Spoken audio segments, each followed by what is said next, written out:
Axel Rodriguez, qui est doctorant en deuxième année, ancien master EA, option sûreté de fonctionnement en ingénierie spatiale, qui travaille sur le projet du nanosatellite franco-russe.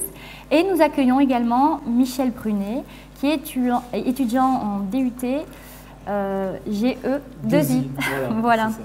Alors, est-ce que vous pourriez nous parler un petit peu de ce projet franco-russe d'abord? Qu'est-ce que c'est? En fait, le projet FRIENDS, c'est un projet qui a été lancé dans le cadre de l'année croisée franco-russe, en fait, à l'initiative des ministères de la Recherche des deux pays. Donc, l'Université Montpellier 2, en fait, au vu de son expérience dans le spatial, a été retenue en fait, pour collaborer avec l'équipe russe. Et du coup, en fait, on a travaillé à la conception d'un équipement pour un satellite étudiant russe, Bomanets 2. Alors, il faut savoir en l'occurrence que la Fondation Van Allen propose de participer donc, à l'aventure Montpellier-Rennes de l'espace en lançant un appel aux dons en crowdfunding. C'est bien comme ça, c'est comme ça qu'on dit. Alors, qu'est-ce que c'est que le crowdfunding? Qu'est-ce que c'est? Donc, en fait, la Fondation a lancé une opération de crowdfunding. En fait, c'est le financement participatif.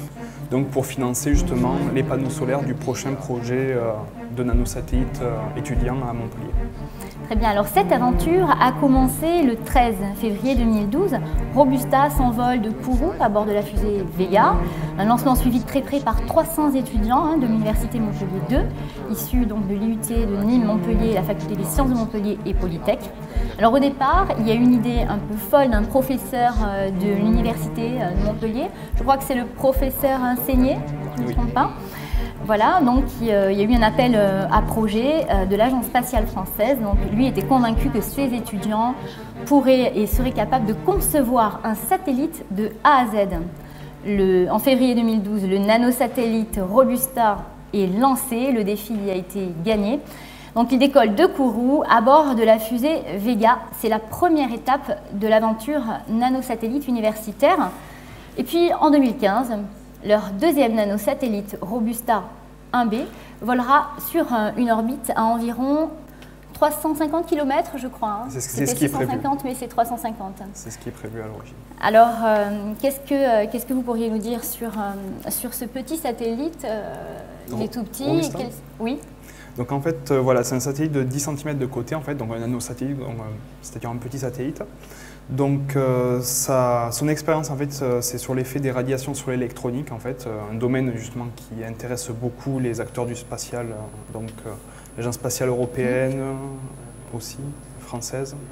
Alors il est tout petit, il mesure 10 cm. 10 cm de côté, voilà, pour un kilo. Donc l'avantage, c'est qu'il est petit, rapide à construire.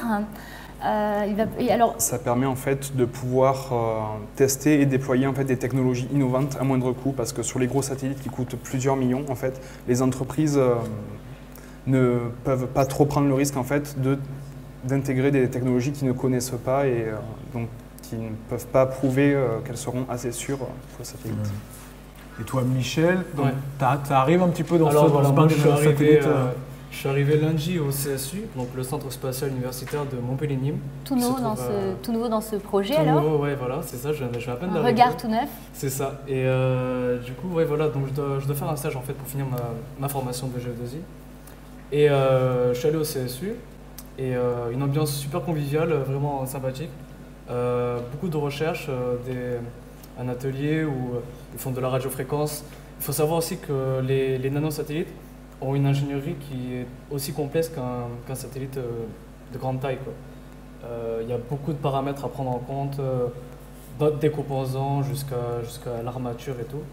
Et en parlant de stage, donc moi je suis dans l'ingénierie, donc j'écris une carte d'électronique embarquée, excusez-moi.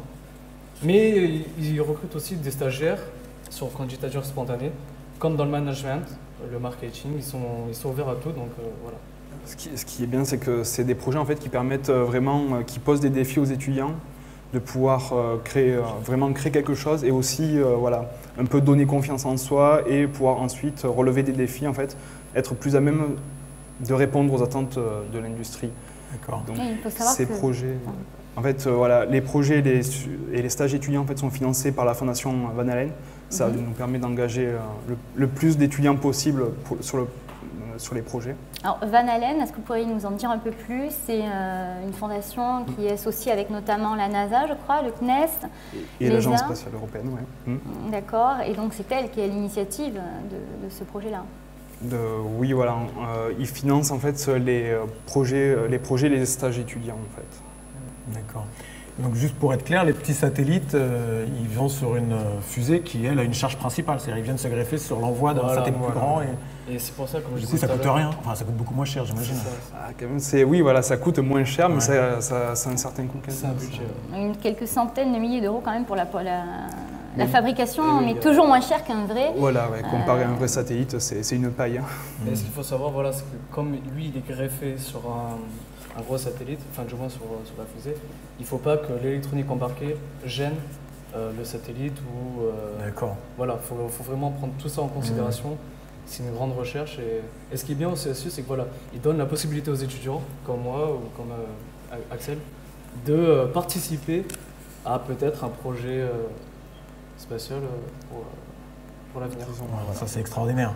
Alors, à travers la Fondation Van Allen, son projet serait effectivement de devenir la référence européenne pour la qualification des nanosatellites. Alors, pour conclure, j'ai vu qu'on pouvait sur le site donner un don.